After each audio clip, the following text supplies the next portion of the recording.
Hello दोस्तों, स्वागत है आप सभी का मेरे यूट्यूब चैनल पर। तो जैसा कि हम लोग देख रहे थे MCS 011 का दिसंबर 2023 का सॉल्यूशन, ठीक है। तो आज हम लोग देखने वाले क्वेश्चन नंबर 3 का ए। तो ये क्वेश्चन कह रहा है explain the following variables with an example for each, ठीक है। तो यहाँ पे हम लोग को 4 दिया हुआ है वेरिएबल्स के बारे में, ऑटोमेटिक, एक्सटर्न, स्टैटिक और रजिस्टर। तो इसके बारे में हम लोग से पूछ रहा है क्या है, और उसके बाद इसका एग्जाम्पल भी देने बोल रहा है छोटा सा। तो चलिए देख लेते हैं हम लोग इसको। तो पहला है हम लोगों का ऑटोमेटिक वेरिएबल्स। तो ऑटोमेटिक वेरिएबल्स, ऑटो भी बोलते हैं इसको। तो ये क्या होता है ना, automatic variables are created when a function is called and destroyed when the function exits, ठीक है। तो ऑटोमेटिक वेरिएबल्स क्या होता है कि क्रिएटेड और डिस्ट्रॉय, मतलब जब हम लोग कोई फंक्शन बनाते हैं और उसमें जब कोई वेरिएबल ये करते हैं तो वो क्रिएट होता है, और फिर जैसे ही वो फंक्शन बंद होता है, ख़त्म होता है, तो वो जो वेरिएबल है वो भी ख़त्म हो जाता है। तो यानी इसको सिंपल समझिए कि अगर हम जिस फंक्शन में बनाए हैं, जिस फंक्शन में वो है, वो जब तक फंक्शन काम कर रहा है तब तक वो वेरिएबल रहेगा, अदरवाइज़ ख़त्म। ये होता है ऑटोमेटिक वेरिएबल का। तो सिंपल था डेफिनेशन, इतना ही लिखना है, ठीक है। और हाँ, MCS 11 में आपको पेज भरना नहीं होता है, इसमें सिंपल पूछ रहा है आपसे ऑटोमेटिक वेरिएबल क्या होता है, वो इसका लाइन 2 ही लाइन का आंसर होगा। ये ज़्यादा थोड़ी आप इसको पढ़ा के लिख रहे हो, आप हिस्ट्री थोड़ी लिख रहे हो, हिंदी की नहीं ना लिख रहे हो आंसर, क्या आपको एकदम लिखोगे वाई ऑटोमेटिक। तो बात है 1975 की, ऑटोमेटिक वेरिएबल्स का जन्म, ऐसा कुछ नहीं लिख सकते। इसलिए ऑन पॉइंट चीज़ें लिखना होता है इसमें, ठीक है।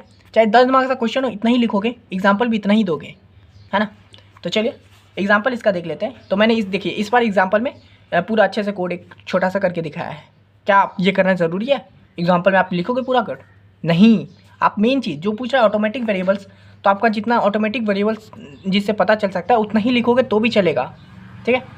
तो ये हो गया हम लोग का इंक्लूड studio.h, ये तो हेडर फाइल है, पता ही है। उसका देखिए मैंने एक फंक्शन बनाया है void फंक्शन। void फंक्शन मतलब क्या, जो ये फंक्शन कुछ रिटर्न नहीं करेगा। हम लोग जो इंट में लास्ट में देखते हैं ना, हर कोड में रिटर्न 0 करते थे, क्योंकि वो इंट टाइप का ये होता था फंक्शन, इसलिए हम लोग लास्ट में अगर कुछ नहीं कर रहे हैं तो हम लोग रिटर्न 0 कर देते थे, है ना। बाकी सब कोड हम लोग का पहले काम कर रहा होता था। लेकिन अगर वॉइड करते हैं जब कोई कुछ वैल्यू रिटर्न नहीं करेगा वो, ठीक है, बस उसका काम है प्रिंट करना या कुछ वैसा करना, तो उसमें हम लोग वॉइड का यूज़ करते हैं। तो यहाँ देखिए मैंने वॉइड फंक्शन, मैंने फंक्शन नाम का एक फंक्शन बनाया है, ठीक है। फिर उसके अंदर मैंने क्या लिया है ना, auto int x is equal to 10। ये जो int x is equal to 10 है ना, ये है हम लोग का ऑटोमेटिक वेरिएबल्स, ठीक है। तो इसका आगे ऑटो लगा हुआ है, int x is equal to 10। तो ये हो गया हम लोग का ऑटोमेटिक वेरिएबल्स। फिर यहाँ पे हम लोग प्रिंट अप कर देंगे automatic variables is equal to, ठीक है। उसके बाद है इसको ऐसे समझिए, हाँ ये है automatic variable is equal to %d और कॉमा x, ठीक है। तो ये %d में x का वैल्यू आ जाएगा, x का वैल्यू क्या है 10, तो automatic variables is equal to 10 print होगा, ठीक है।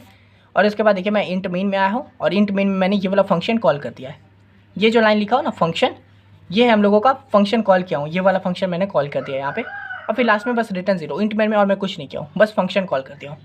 तो क्या होगा, हमेशा हम लोग को पता है कोड कैसे शुरू होता है, इंट मेन से शुरू होता है। तो मेन पे आया, पहला लाइन देखा फंक्शन, ये फंक्शन कॉल देखा, तो ये ढूंढेगा फंक्शन का है, फट से यहाँ पे जाएगा, वो फंक्शन जाएगा। फंक्शन में क्या है, int x is equal to 10 है, और फिर क्या करें ऑटोमेटिक वेरिएबल्स %x 10, तो ऑटोमेटिक वेरिएबल्स इक्वल टू 10, यहाँ पे इस फंक्शन की जगह पे आ जाएगा ऑटोमेटिक वेरिएबल इक्वल टू 10, और ये प्रिंट हो जाएगा हम लोग का, और लास्ट में रिटर्न 0, इंट मेन खत्म, ठीक है। तो इस तरह से ये कोड वर्क करेगा, और ये हो गया हम लोग का फंक्शन। तो देखिए ये जो इंट x है ना, इसका देखिए इंट मेन में इसका कोई लेना देना नहीं है, कहीं पे है x इज इक्वल टू 10, लेकिन फिर भी हम लोग का प्रिंट होगा automatic variables is equal to 10, ये x का वैल्यू, क्योंकि हम लोगों ने ये फंक्शन कॉल कर दिया है। और लेकिन जब इस फंक्शन में आए हैं तो ये फंक्शन में x है ना, लेकिन जैसे ही ये फंक्शन खत्म हुआ x चला गया, अब x का कोई लेना देना नहीं है। अगर आप यहाँ पे बोलते कि प्रिंटफ x, तो नहीं होता है x, क्योंकि x इसके पास है, मेन के पास नहीं है x। अगर मान लीजिए आप ये फंक्शन कॉल नहीं करते और यहाँ पे करते printf x is equal to 10, printf x तो नहीं होता। अगर मान लीजिए ये लाइन आप यहाँ करते प्रिंट मेन के अंदर, तो नहीं होता, क्योंकि वो तो फंक्शन के अंदर है, ठीक है। तो अगर आपको करके देखना होगा तो ज़रूर कीजिएगा, ये वाला बात तो अभी जो मैं बोला हूँ कोड में करके चेक कीजिएगा एक बार, ठीक है। तो यही था सिंपल सा बस ऑटोमेटिक वेरिएबल्स, जिसका काम होता है अंदर अपने रहना। Automatic variables creative when a function called, मतलब जब फंक्शन कॉल होता है तब होता है, और डिस्ट्रॉय जब फंक्शन बंद हो जाता है, एग्जिट हो जाता है, ठीक है। तो ये हो गया हम लोगों का ऑटोमेटिक वेरिएबल्स। अब चलिए दूसरा क्या है, एक्सटर्न। तो ये देख लेते हैं एक्सटर्न वेरिएबल्स, ये क्या होता है। तो extern variables are declared outside of all function and can be accessed by multiple files, ठीक है। तो ये एक्सटर्नल वेरिएबल क्या होता है ना, डिक्लेयर, ये डिक्लेयर होता है आउटसाइड, एकदम सभी फंक्शन के आउटसाइड ये डिक्लेयर होता है। और ये सभी जितने भी फाइल होते हैं ना, जो भी आपने बनाया है फोल्डर, उसके अंदर जितने भी फाइल होते हैं सब जगह आप इसको एक्सटर्नल फाइल को यूज़ कर सकते हैं। ठीक है, उसके बाद है दे हैव ग्लोबल स्कोप, यानी कि इसके पास ग्लोबल स्कोप होता है, सब जगह एक्सेस हो सकता है। They are defined in one file and can be used in another file by declaring them as extern, है ना, यानी कि वो एक फाइल में किसी में क्रिएट होगा और हम लोग दूसरे फाइल में उसको यूज़ कर सकते हैं एक्सटर्न उसके आगे लगा के। ठीक है, तो एक्सटर्न लगा देंगे तो कोड समझ जाएगा कि वो प्रीवियस वाला एक्स को पूछ रहा है। ठीक है, तो यहाँ पे देखिए एग्जांपल के लिए ये मैंने एक main.c बनाया है। ठीक है, तो यहाँ पे देखिए मैंने उसके अंदर लिखा है, देखिए मैंने फिर यहाँ पे पूरा इंक्लूड स्टूडियो वगैरह नहीं लिखा हूँ, डायरेक्ट लिखा हूँ। तो यहाँ पे देखिए एक्सटर्न इंट एक्स, ठीक है, ये हम लोग का एक्सटर्न वेरिएबल है। उसके बाद है int main print of extern variable %g x, यहाँ पे डायरेक्ट मैं बस एक इंट एक्स ले लिया हूँ और यहाँ पे मैं उसको बस प्रिंट कर रहा हूँ। ठीक है, एक्सटर्न वेरिएबल %g, यानी कि एक्स का वैल्यू यहाँ पे प्रिंट कर दो। अब लेकिन यहाँ देखिए, यहाँ तो मैंने सिर्फ एक्सटर्न इंट एक्स ये वेरिएबल लिया है, लेकिन इसका वैल्यू तो कुछ है नहीं ना। जैसे मैंने अब यहाँ इंट एक्स इक्वल टू 10 किया था ना यहाँ इसमें, लेकिन इसमें तो मैं सिर्फ वैल्यू ले रहा हूँ, इंट एक्स ले रहा हूँ, तो इसका वैल्यू कहाँ से आएगा? ये प्रिंटफ क्या करेगा एक्स की जगह पे, यहाँ पे एक्सटर्न वेरिएबल। तो यहाँ देखिए एक दूसरा फाइल भी है। ठीक है, ये है दूसरा फाइल, इसका नाम है other.c। आपको पता है कि किसी सी का बना रहे हो तो उसका रहेगा .c लगता है उसमें, तो ये मेन था, ये अदर था। तो अदर में मैंने ना एक, ये भी पूरा एक कोड होगा proper, include studio.h int main के अंदर आके इंट एक्स इक्वल टू 10। ठीक है, तो ये मैंने बस आपको दिखाने के लिए लिख दिया। तो यहाँ पे मैंने एक वैल्यू दिया है इंट एक्स इक्वल टू 10, यहाँ पे मैंने एक्स का वैल्यू को इनिशियलाइज किया है 10 से। और फिर ये दूसरा फाइल है, उसमें एक्सटर्न में मैं यहाँ पे यही वैल्यू को देखिए एक्सटर्न लगा दिया हूँ इंट एक्स से। तो ये क्या होगा, एक्सटर्न वाला ये समझ जाएगा कि ये इंट एक्स का पूछ रहा है। तो यहाँ पे extern int x equal to x की जगह पे क्या है वैल्यू 10 है, तो यहाँ पे हम लोगों का 10 आ जाएगा। और फिर हम लोग मेन में आके क्या कर रहे हैं, extern variable is equal to 10, तो ये हम लोगों का प्रिंट अप हो जाएगा, प्रिंट हो जाएगा। ठीक है, तो ये होता है हम लोगों का एक्सटर्न वेरिएबल। ये था डेफिनेशन, ये था एग्जाम्पल, समझ गए होंगे। अब चलिए थर्ड पूछा है हम लोगों के का स्टैटिक, तो इसको देख लेते हैं। तो क्या है ये स्टैटिक वेरिएबल्स? तो static variables are initialize only once at the beginning of the program, they retain their value between function calls. ठीक है, तो स्टैटिक वेरिएबल्स होता है initialize only once at the beginning of the program. ठीक है, यानी static variables एक बार call होता है ऊपर अपना, ठीक है, बिगिनिंग ऑफ, उसके बाद वो क्या करता है, रिटेन कर लेता है खुद को value between the function call. जैसे जैसे फंक्शन कॉल होता है ना, वो अपना वैल्यू को रिटर्न करते जाता है। तो चलिए इसको देख लेते हैं, इसका एग्जाम्पल। ये एग्जाम्पल देखिए ऐसे है, पहले ये है और उसके जस्ट नीचे लाइन में ये सब है। ठीक है, जैसे इतना अब तो समझ गए आएंगे आप लोग कोड देखोगे तो। यहाँ देखिए मैंने एक और फंक्शन, पहले तो मैं एक फंक्शन बनाया हूँ, वॉइड फंक्शन नाम का मेरा फंक्शन है, उसके अंदर मैंने लिखा है स्टैटिक। ठीक है, ये स्टैटिक कीवर्ड यूज़ किया है, static int count is equal to 0। ठीक है, तो मैंने एक स्टैटिक वेरिएबल बनाया है काउंट नाम का, वो है 0। उसके बाद मैं क्या कर रहा हूँ, काउंट को प्लस प्लस कर दे रहा हूँ। इसको प्लस प्लस करना मतलब क्या, काउंट में एक ऐड होते जाएगा, तो काउंट प्लस प्लस कर रहा हूँ, फिर रिटर्न काउंट कर दे रहा हूँ। तो ये फंक्शन क्या कर रहा है, सिंपल एक काउंट वेरिएबल ले रहा है। ठीक है, उसके बाद वो काउंट को प्लस प्लस कर दे रहा है, 0 है तो 0 से 1 कर देगा और फिर लास्ट में रिटर्न कर देगा। यानी कि वो ये फंक्शन जब हम लोग कॉल करेंगे तो ये काउंट बनेगा, फिर काउंट प्लस प्लस होगा, फिर ये रिटर्न हो जाएगा। तो इस तरह से ये काम करेगा। ठीक है, तो यहाँ देखिए हम लोग जब इसको करेंगे कोड, तो इससे क्या होगा, फिर देखिए इंट मेन में आए और यहाँ पे आके मैं सिंपल क्या कर रहा हूँ, मेन में आके ना ये वाला फंक्शन को कॉल करते रहा हूँ एक बार, और फिर मैंने ये फंक्शन को एक बार और कॉल कर दिया और फिर लास्ट में रिटर्न 0। ठीक है, ये सब एक लाइन में होगा, सीध में होगा, पता ही आप लोग को। तो यहाँ देखिए क्या होगा, मेन से शुरू होगा कोड कंपाइल करना, तो यहाँ पे आया मेन, उसका देखा फंक्शन पे है, तो ये फंक्शन पे जाएगा फंक्शन को ढूंढने का। तो यहाँ पे देखिए ये फंक्शन मिलेगा उसको, तो फिर क्या करेगा, int count is equal to 0 करेगा, फिर काउंट को बढ़ा देगा, तो 0 से प्लस प्लस हो गया तो काउंट 1 हो जाएगा, 0 में 1 ऐड हो गया तो 1 हो जाएगा, और फिर रिटर्न काउंट कर देगा। तो यहाँ से जैसी कोड ये फंक्शन क्या कर रहा है, रिटर्न काउंट कर रहा है, तो यहाँ पे फंक्शन में इस फंक्शन की जगह पे क्या प्रिंट हो जाएगा, 1 प्रिंट हो जाएगा, क्योंकि काउंट का वैल्यू क्या है, 1 होगा। ठीक है, फिर देखिए मैं दूसरी बार फिर से फंक्शन कॉल कर रहा हूँ, तो इस बार क्या होगा, काउंट का वैल्यू 1 रहेगा। यही है स्टैटिक वेरिएबल का, काउंट का वैल्यू तो अभी 1 था ना, तो 1 है। अब फिर से यहाँ पे आएगा, यहाँ पे स्टैटिक लगा हुआ है इसलिए अब इस काउंट की जगह पे 1 हो जाएगा। ठीक है, ये काउंट का वैल्यू 1 हो गया।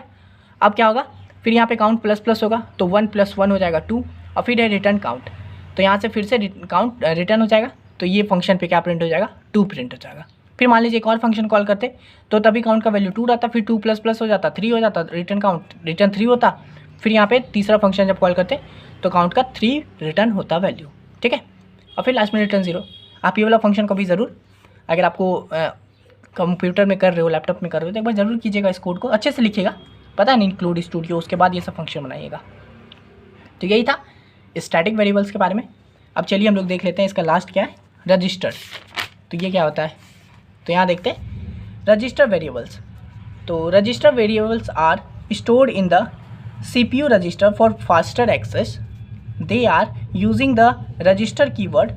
There use is advisory. The compiler may choose to ignore the request for register storage. तो ये रजिस्टर स्टोरेज क्या होता है ना, ये डायरेक्ट CPU में क्या करता है, वेरिएबल्स को स्टोर कर देता है। इसका काम रजिस्टर, जब हम लोग किसी भी वेरिएबल होता है उसके आगे रजिस्टर लगा देते हैं तो ये डायरेक्ट CPU में कर देता है। और क्यों करता है, ताकि फास्ट एक्सेस हो सके, क्योंकि CPU में रहेगा तो सबसे पहले CPU ही तो ऑन वर्क करता है ना, तो वहाँ से डायरेक्ट एक्सेस हो जाएगा फास्ट एक्सेस के लिए। ठीक है, तो ये होता है register stored in the CPU, register for faster access. ठीक है, they are using the register keyword. Register keyword का यूज़ होता है किसी वेरिएबल को रजिस्टर बनाने के लिए। उसके बाद their use is advisory, यानी कि इसका क्या होता है ना, और फिर देखें the compiler may choose to ignore the request for register storage. तो यानी कि इसका होता है ना कि मान लीजिए आपने रजिस्टर किसी वेरिएबल को दे दिया है, तो वो एडवाइजरी होता है, मतलब वो नहीं है कि आपने रजिस्टर दे दिया है तो वो रजिस्टर बन ही जाएगा, है ना।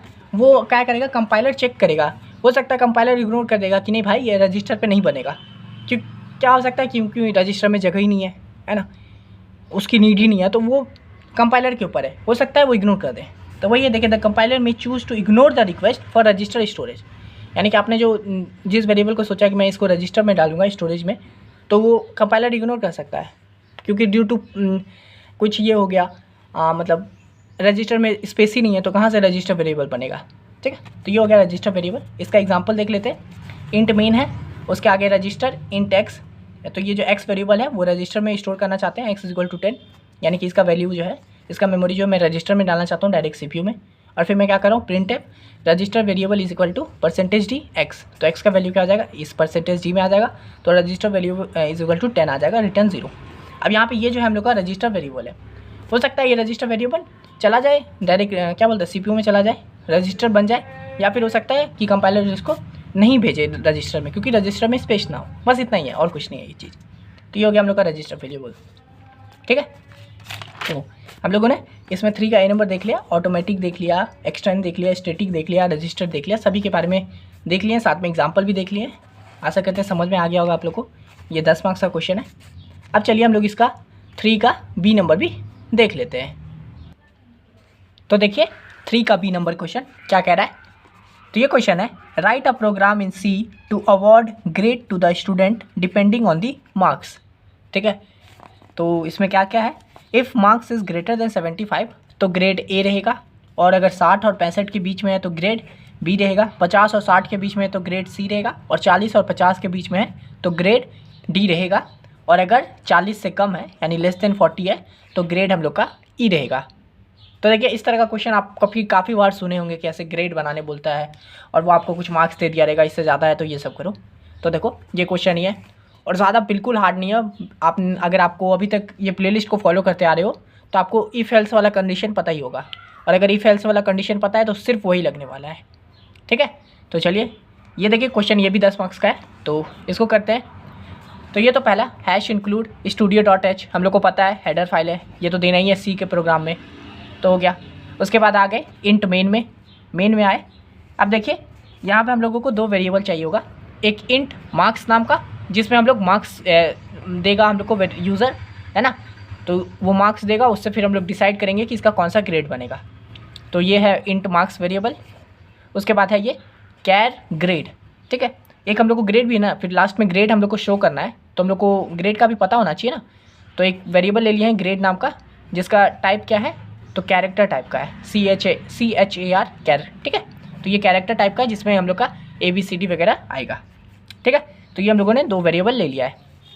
अब चलिए यूज़र से मांगेंगे ना, बोलेंगे कि मार्क्स देने के लिए कुछ देगा तब ना बताएंगे कि भाई तेरा ग्रेड क्या है, तो उसको बोलेंगे तो प्रिंट एफ एंटर मार्क्स। ठीक है, तो ये यूज़र को शो होगा। उसके बाद फिर वो यूज़र कुछ भी नंबर देगा वो हम लोग स्कैन अप कर लेंगे %d और /मार्क्स से #मार्क। ठीक है, मतलब एंड मार्क्स से यहाँ पे हम लोग को यूज़र का जो भी मतलब मार्क्स जो भी देगा वैल्यू वो हम लोग पुट कर लेंगे मार्क्स के अंदर। ठीक है, तो यहाँ से जो भी मार्क्स मिलेगा वो हो जाएगा हम लोग का मार्क्स इज इक्वल टू मान के चलते हैं अभी हम लोग का मार्क्स है 42, ठीक है। एग्जाम्पल के तौर पे हम लोग का अभी एग्जाम्पल ले रहे हैं 42 है मार्क्स, इनपुट दिया हूँ मैंने, ठीक है। अब देखिए मार्क्स हम लोग को पता चल चुका है, अब हम लोग उसका ग्रेड देखेंगे कि कौन सा ग्रेड है। तो चलो, assign grade based on marks, ये पता है आप लोगों को, कमेंट है ये, है ना, ये जो लिखे हैं डबल ये देखे, ये कमेंट्स है, ये कोड में काउंट नहीं होगा, ठीक है। तो यहाँ देखिए हम लोग चेक करेंगे, पहला कंडीशन क्या है, अगर मार्क्स हम लोग का ग्रेटर देन 75 है तो ग्रेड ए होगा। तो चलो यहाँ पे जो लिखा है ना बस वही लिखेंगे यहाँ पे, ठीक है। तो कंडीशन लगाए, if marks is greater than equal to if marks greater than 75, तो हम लोग क्या करेंगे, इस इफ़ के अंदर आएंगे और हम लोग ग्रेड को क्या कर देंगे, तो ग्रेड को ए कर देंगे, ठीक है। तो ये जो ग्रेड लिए थे देखिए वो यहाँ यूज़ हो रहा है। तो अगर मार्क्स हम लोग का 75 से ग्रेटर है तो ग्रेड ए हो जाएगा, तो इस इफ़ में आ गए। अगर ये नहीं है तो अभी तो हम लोग क्या लिए थे, अपना एग्जाम्पल में अभी हम लोग मार्क्स क्या लिए थे, 42 अज्यूम किए थे ना। तो हम लोग इस इफ़ में आएंगे और बोलेंगे क्या मार्क्स हम लोग का ग्रेटर देन 75 है, तो हम लोग का मार्क्स तो 42 है, तो क्या 42 ग्रेटर देन 75 है, तो नहीं है, तो ये वाला कंडीशन तो होगा नहीं, तो हम लोग इस इफ़ के अंदर आएंगे नहीं, ठीक है। तो फिर हम लोग नीचे एल्स इफ़ में आएंगे, देखिए एल्स इफ़ लगाएं, इफ़ एल्स इफ़ फिर एल्स इफ़ में लगाएंगे। इसके अंदर एक और कंडीशन चेक कर रहे हैं, दूसरा कंडीशन क्या है, अगर 75 से ग्रेटर है तो ए दे दो, लेकिन उसके बाद क्या है 60 और 65 के बीच में है तो ग्रेड बी होगा। तो वही देखिए एल्स इफ़ लगाए हैं, एल्स इफ़ अगर marks is greater than equal to 60 and, ठीक है, marks is less than equal to 75, यही है ना, देखिए 60 और 75 के बीच में है तो ग्रेड बी होगा। तो वही लगा है कि अगर हम लोग का मार्क्स जो है वो ग्रेटर देन यानी 60 से ज़्यादा या फिर 60 के बराबर है और मार्क्स हम लोगों का 75 से कम या 75 के बराबर है, तो हम लोग क्या कर देंगे, ग्रेड बी कर देंगे, ग्रेड को हम लोग बी कर देंगे, ठीक है। तो ये हो गया दूसरा कंडीशन जिसमें 60 और 75 में, तो 60 से ज़्यादा होना चाहिए, 75 के बीच में होना चाहिए, एंड मतलब ये दोनों कंडीशन का ट्रू होना ज़रूरी है, ठीक है। तो क्या इसमें कंडीशन क्या ट्रू होना चाहिए कि मार्क्स का 60 से ज़्यादा होना चाहिए और 75 से कम होना चाहिए, ठीक है। मान लीजिए ये कंडीशन, मान लीजिए हम लोग का मार्क्स 85 रहता, तो यहाँ पे चेक होता कि क्या marks is greater than equal to 60 है, तो हाँ 85 तो ग्रेटर देन है 60 से, एंड क्या मार्क्स हम लोग का 75 से कम है, तो यहाँ पे हम लोग का फॉल्स हो जाता, क्योंकि हम लोग तो 85 लिए थे अभी एग्जाम्पल में, तो यहाँ पे फॉल्स हो जाता, तो हम लोग इसके एल्स इफ के अंदर नहीं आते, ठीक है। तो हालांकि अभी तो हम लोगों का जो प्रॉपर एग्जाम्पल था वो क्या था 42, तो क्या marks is greater than equal to 60 है, तो हम लोग का 42 तो ग्रेटर देन नहीं है, तो यानी कि हम लोग इस एल्स इफ में भी नहीं आएंगे, ठीक है। तो फिर आगे जाएंगे, थर्ड क्या बोल रहा है, 50 और 60 के बीच में रहेगा तो ग्रेड सी होगा। तो देखिए थर्ड फिर एल्स इफ लिखिए, और एल्स इफ अगर marks greater than equal to 50 and marks is less than 60, ठीक है, यानी कि मार्क्स 50 से ज़्यादा होना चाहिए या फिर 50 के बराबर, और मार्क्स 60 से कम होना चाहिए, यानी 50 और 60 के बीच में होना चाहिए, 50 से लेके 59 तक होना चाहिए, ठीक है। देखिए यहाँ पे लिखे मार्क्स लेस देन 60, यानी कि लेस देन 60 से छोटा, यानी कि 59 तक, 60 भी नहीं 59 तक, ठीक है। तो मार्क्स हम लोगों का 50 से ज़्यादा या 50 होना चाहिए और 60 से कम होना चाहिए। अगर ये कंडीशन होता है तो हम लोग ग्रेड को क्या कर देंगे, सी कर देंगे, है ना। तो अभी तो हम लोग का एग्जाम्पल में 42 था, तो फिर ये कंडीशन चेक होगा क्या मार्क्स इज़ ग्रेटर देन 50 है, तो हम लोग का तो 42 है, तो ग्रेटर देन नहीं है, तो ये फॉल्स हो गया कंडीशन, तो हम लोग इस एलसिफ में भी नहीं जाएंगे, नीचे वाले एलसिफ में आ गए। फिर है एलसिफ, और चौथा क्या दिया है, अगर 40 और 50 के बीच में है तो हम लोग क्या करेंगे, ग्रेड को डी कर देंगे। तो चलिए वही कंडीशन लगाए हैं, एलसिफ अगर marks is greater than equal to 40, यानी कि 40 से ज़्यादा, और and marks is less than 50, और अगर 50 से कम है तो, देखिए 40 और 50 बोला है, तो 40 से ज़्यादा और 50 से कम है तो क्या कर दो, ग्रेड को डी कर दो, ठीक है। तो अभी हम लोग का एग्जांपल क्या था, मार्क्स हम लोग का 42 था, तो हम लोग यहाँ पे इसमें चेक करेंगे क्या marks is greater than equal to 40 है, तो हम लोग का तो 42 था, तो हाँ 40 ग्रेटर देन 40 है, ये तो हो गया, और ठीक है मतलब एंड। फिर ये चेक होगा क्या मार्क्स लेस देन 50 है, तो हाँ भाई मार्क्स हम लोग का 42 और ये लेस देन 50 है, यानी ये दोनों कंडीशन ट्रू हो गया। तो हम लोग इस सेल्स के अंदर आएंगे और अपना हम लोगों का ग्रेड क्या हो जाएगा, उस 42 के लिए हम लोगों का ग्रेड क्या हो जाएगा, तो डी हो जाएगा, ठीक है। और मान लीजिए हम लोग और भी 40 से कम लेते, 35 लिए रहते, तो यहाँ पे देखिए क्या बोला लास्ट में, अगर लेस देन 40 है यानी कि 40 से भी कम है तो ग्रेड को ई कर दो। तो अगर ये सब नहीं होता है यानी कि 40-50 से नहीं होता है, यानी कि 40 से ऊपर और 50 की, यानी कि 40 से ऊपर, देख रहे ये वाला कंडीशन, यानी कि अगर 40 से ऊपर नहीं है मतलब क्या है 40 से कम ही होगा आप, तो लास्ट में सिर्फ डायरेक्ट एल्स लिखे, एल्स सिर्फ फिर से नहीं लगाए क्योंकि ये लास्ट है ना, तो यहाँ पे 40 से ऊपर सब हम लोग उधर चेक कर ही लिए हैं, अब जो बचा है वो 40 से कम ही होगा, तो हम लोग डायरेक्ट एल्स कर दिए ग्रेड इज इक्वल टू ई। ठीक है, यानी कि 40 से कम है तो उसका ग्रेड हो गया ई। और फिर ये खत्म हुआ, फिर लास्ट में बस प्रिंट कर देंगे, printf grade is equal to, यहाँ पे देखिए परसेंटेज सी लिखा हूँ मैं, और ये तो स्लैश एन है, ये लाइन ब्रेक करने के लिए होता है। यहाँ पे देखिए मैं लिखा हूँ परसेंटेज सी और कॉमा ग्रेड।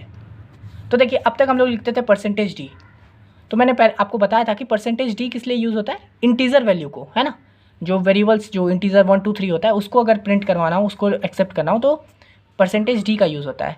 और यहाँ पे देखिए हम लोग का ग्रेड जो है वो क्या है, कैरेक्टर टाइप का है ना, इसलिए अगर कैरेक्टर वैल्यू को एक्सेप्ट करना है तो परसेंटेज सी का यूज़ होता है। तो यहाँ पे क्या होगा, इस परसेंटेज सी की जगह पे ग्रेड का वैल्यू आ जाएगा, और हम लोग का एग्जाम्पल के हिसाब से ग्रेड क्या था, हम लोग का डी था, तो वो डी यहाँ पे आ जाएगा, तो यानी कि ग्रेड इज इक्वल टू क्या हो जाएगा, डी, और यहाँ से रिटर्न 0, और ये हो गया हम लोग का कोड ख़त्म। ठीक है, तो यही था एकदम दिखने में कि क्या है, लेकिन बस पूरा इफ एल्स का कमाल है, इफ़ कंडीशन लगा है फिर एल्स इफ जो बोला है क्वेश्चन में वही करते गए, और बस सिंपल हम लोगों ने ग्रेड को फाइंड कर लिया। तो 10 मार्क्स का क्वेश्चन था, आराम से आपको 10 मार्क्स मिल गया। तो आशा करते हैं मतलब वीडियो आपको समझ में आ गया होगा। इसमें मैंने 3 का ए और 3 का बी डिस्कस कर लिया है, और मैं जैसा कि बता ही चुका हूँ कि अगर आपको ये वाला PDF के फॉर्म में चाहिए होगा तो इंस्टा पे मैसेज कर दीजिए, फ्री PDF नहीं है, पेड PDF है, तो आप कर सकते हो, बस डायरेक्ट इस वीडियो का लिंक कॉपी कीजिए, वहाँ जाके पेस्ट कर दीजिए।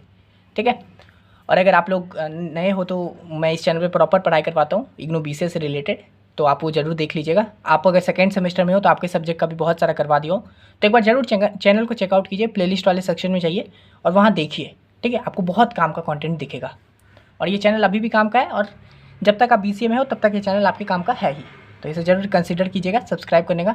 ये वीडियो पसंद आए तो लाइक कर दीजिए। मिलते हैं नेक्स्ट वीडियो में, तब तक के लिए धन्यवाद।